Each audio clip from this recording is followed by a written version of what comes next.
घर के काम तो हमें करना ही पड़ता है, पर यही काम को अगर हम थोड़ा सा समझदारी से करें तो हमारे लिए थोड़ी सी तो आसान हो ही जाती है और साथ ही साथ हमारा पैसा और समय दोनों की ही बचत होती है। तो चलिए, हेलो फ्रेंड्स, आज मैं आपके लिए कुछ ऐसा ही टिप्स लाई हूँ। तो चलिए शुरू करते हैं। बाज़ार से जब भी हम चावल लाते हैं, एक दिन में तो ये चावल ख़त्म नहीं होता है और हम एक दिन के लिए चावल नहीं ले आते हैं। हम लगभग 15 दिन या महीना के लिए चावल ले आते हैं। पर ये चावल को जब भी हम स्टोर करके रखते हैं, इस बरसात के मौसम में देखिएगा चावल में कीड़े पड़ने लगती है और हम सोचते हैं इस कीड़े को हम चावल से कैसे निकालें, क्योंकि एक एक कीड़ा तो चावल से निकालना बहुत ही मुश्किल हो जाएगी। तो आज मैं आपके लिए ऐसा ही टिप्स लाई हूँ जिससे कीड़े बहुत ही जल्दी भाग जाएंगे। तो इसके लिए आप ले लीजिए थोड़ा सा हल्दी पाउडर, थोड़ा सा लाल मिर्च पाउडर, एक कपूर का टुकड़ा और थोड़ा सा तेज़पत्ता, और सारे चीज़ों को आप एक पेपर के ऊपर ले लीजिए और अच्छी तरह से इस तरीके से मिला दीजिए। और आप चाहें तो हाथों की मदद से भी इसे मिला सकते हैं। तो इस तरीके से अच्छी तरीके से मिलाने के बाद आप क्या कीजिए, ये जो पेपर है इसको इस तरीके से लीजिए और ये जो चावल है, चावल में इस तरीके से रख दीजिए। पेपर को चावल के ऊपर इस तरीके से रखेंगे तो इसके अंदर जो चीज़ हमने डाले हैं वो सारे चीज़ कीड़े भगाने के लिए बहुत ही अच्छा सॉल्यूशन है। ये सारे चीज़ से चावल में जितने भी कीड़े हैं सारे भाग जाएंगे और फिर आप ये चावल को अच्छी तरीके से स्टोर करें। और हाँ, जब भी आप बाज़ार से चावल लाए, कीड़े ना लगे उसके लिए आप थोड़ा सा तेज़पत्ता इस तरीके से छोटा छोटा पीस करके काट लीजिए, या आप सूखा मिर्च भी ले सकते हैं। चावल में डाल दीजिए। चावल को आप 6 से 7 महीना स्टोर करके रखेंगे तो भी चावल में कीड़े नहीं पड़ेंगे। इस तरीके का सॉस का पैकेट जब भी हम यूज़ करते हैं और जब सॉस ख़त्म होने लगती है तब हम इस सॉस की पैकेट को फेंक देते हैं। हम सोचते हैं इसमें तो और सॉस नहीं निकलेगा, पर अगर आप इस सॉस की पैकेट को थोड़ा सा इस तरीके से बेलन में बेल लेंगे तो आप देखेंगे कितना सारा सॉस इस पैकेट में रह गया है जिसको आप फेंकने वाले थे। तो इस तरीके से आप ये सॉस को बहुत ही आसानी से यूज़ कर सकते हैं। देखिए कितना सारा सॉस अभी भी इस पैकेट में है।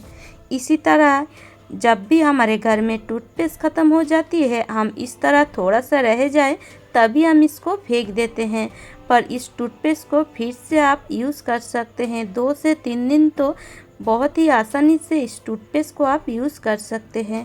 उसी तरह ही आप बेलन ले लीजिए और बेलन से इस तरीके से टूथपेस्ट को थोड़ा सा बेल लीजिए।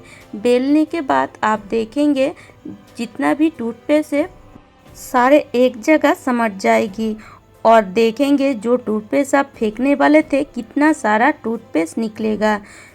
तो इस तरीके से बेलने के बाद आप और एक काम कर लीजिए।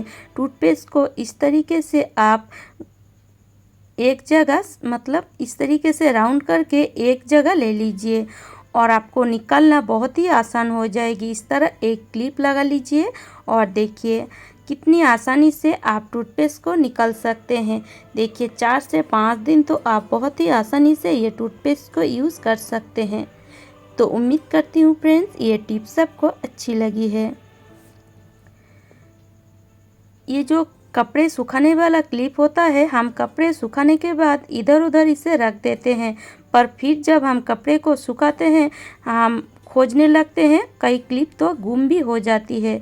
तो अगर आपके घर में इस तरह प्रेशर कुकर का जो रबर है वो ऐसा ही पड़ा रहा है, मतलब पड़ा है, तो आप इसको ले लीजिए और इसको लेकर इस तरह सारे क्लिप को इस प्रेशर कुकर के रबर में लगा दीजिए।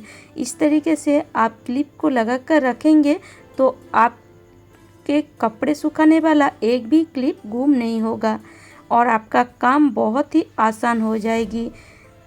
तो चलिए कैसे आपका काम आसान हो जाएगी वो भी मैं आगे आपको बताऊंगी। तो चलिए सारे क्लिप को पहले मैं लगा देती हूँ। तो इस तरीके से लगा कर रखेंगे तो देखिए ये देखने में भी कितनी बढ़िया लग रही है। और ये जो प्रेशर कुकर का रबर है वो भी काम में आ जाएगी। कई रबर बड़ा हो जाता है जिसे हम फेंक देते हैं। तो इस तरीके से आप जब भी कपड़े सुखाने जाएं ये रबर को हाथों में पहन लीजिए, कपड़े सुखाए और एक एक करके कपड़े में लगा दीजिए। हुआ ना काम बहुत ही आसान। तो इस तरीके से आप काम को बहुत ही आसान कर सकते हैं। जब भी हम बाज़ार से केले लाते हैं एक दिन में तो खाकर ख़त्म नहीं करते हैं। इसे हम लगभग 3 से 4 दिन तो खाते हैं। पर आप देखिएगा जिस दिन बाज़ार से केले लाते हैं वो बहुत ही अच्छी लगती है खाने में। फिर ये केले धीरे धीरे नरम हो जाती है और खाने में भी अच्छी नहीं लगती है। तो आप क्या कीजिएगा, केले नरम ना हो इसके लिए केले की जो ये जगह है मतलब मुंडी है उसमें आप थोड़ा सा कोई भी पेपर या टिश्यू पेपर को लगा दीजिए इस तरीके से, और रबर लगाकर इस केले को आप फ्रिज में रख दीजिए। इससे केले नरम नहीं पड़ेंगे और आप चाहें तो 6 से 7 दिन भी इस केले को यूज़ कर सकते हैं। हमारे घर में इस तरीके का कंटेनर या डब्बा तो होता ही है और ये बहुत ही पतला होता है इसलिए हम इसे यूज़ नहीं करते हैं। पर आप इस तरीके से बर्तन मांजने वाला साबुन को इसमें रख कर यूज़ कर सकते हैं। पर अगर आप ऐसे ही साबुन को रखेंगे तो बर्तन मांजने के बाद साबुन में जो पानी होगा वो इस डब्बे में ही रह जाएगी। इससे साबुन बहुत ही जल्दी गल जाएगी। तो आप क्या कीजिए, इस तरह 3 से 4 रबड़ ले लीजिए और रबड़ लेकर इस तरह इस डब्बे में लगा दीजिए और ये साबुन को इस रबर के ऊपर रखिए और इसके साथ साथ आप स्कॉच ब्राइट भी इसके ऊपर रख सकते हैं और बर्तन मांजना आपके लिए बहुत ही आसान भी हो जाएगी और साबुन आपका गलेगा भी नहीं। तो उम्मीद करती हूँ ये टिप्स भी आपको अच्छी लगी है।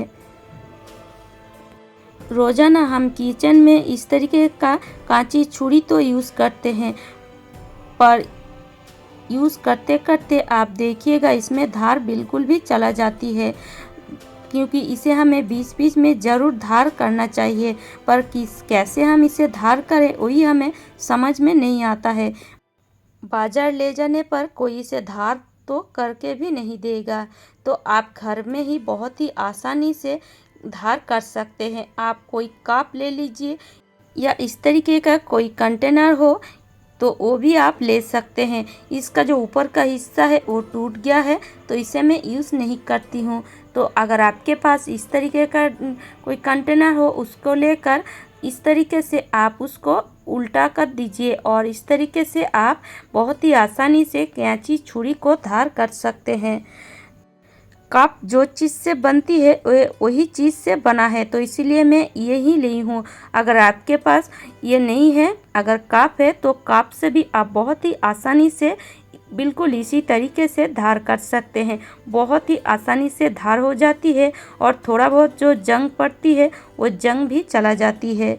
तो इस तरीके से आप बिना बाज़ार ले जाए छोटे छोटे आपके घर में कांची छुरी को धार कर सकते हैं। देख सकते हैं जो जंग है कितनी आसानी से निकल रहा है और बहुत ही आसानी से ये धार भी हो रहा है। और ये जो पिलर है इसको भी हमें बीच बीच में ज़रूर धार करना चाहिए, इसमें भी धार चला जाती है।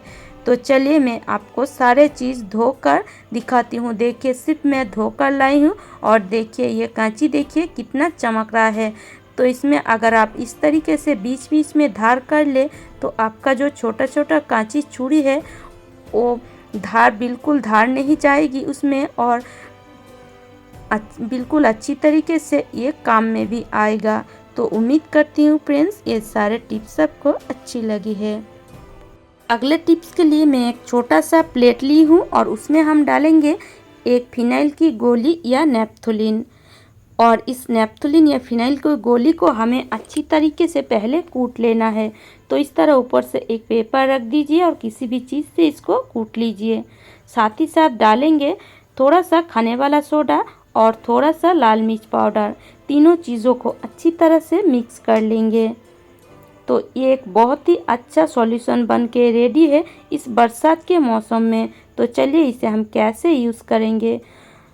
पूरे किचन को तो हम बहुत ही अच्छी तरीके से साफ़ करते हैं, पर आप देखिएगा इस बरसात के मौसम में किचन की जो सिंक होती है या बेसिन होती है उसमें बहुत सारे कीड़े मकोड़े कॉकरोच चले आते हैं और ये कीड़े मकोड़े और कॉकरोच ज़्यादातर रात के टाइम में ही आते हैं और पूरे किचन में उधम मचाते हैं। तो अगर आप इस तरीके से एक सॉल्यूशन बना ले और रात में पूरे किचन को अच्छी तरह से क्लीन करने के बाद ये सॉल्यूशन को इस तरीके से बेसिन या सिंक में थोड़ा सा छिटक कर रख देंगे तो पूरे रात कीड़े मकोड़े जो आते हैं बिल्कुल भी नहीं आएंगी, क्योंकि हमने इसमें जो जो चीज़ मिलाए हैं कीड़े मकोड़ों को बिल्कुल भी पसंद नहीं होती है और कॉकरोच तो बिल्कुल भी नहीं आएगी। तो इस तरीके से अगर आपके घर में कॉकरोच कीड़े मकोड़ों की बहुत ज़्यादा उधम मची है तो ये सॉल्यूशन बनाकर एक बार ज़रूर ट्राई कीजिएगा, आपको बहुत ही पसंद आएगी। तो इस तरीके से आप इसे बाथरूम में भी यूज़ कर सकते हैं। तो उम्मीद करती हूँ फ्रेंड्स आज का टिप्स आपको अच्छी लगी है और अगर आपको मेरी टिप्स थोड़ा सा भी अच्छी लगे तो लाइक कीजिएगा, शेयर कीजिएगा और मुझे कमेंट करके ज़रूर बताइएगा। और इसी तरह नए नए टिप्स पाने के लिए मेरी चैनल को ज़रूर सब्सक्राइब कर लीजिएगा। तो चलिए आज यहीं तक, खुश रहे, स्वस्थ रहे और हाँ, इसे सुबह ज़रूर धो दे।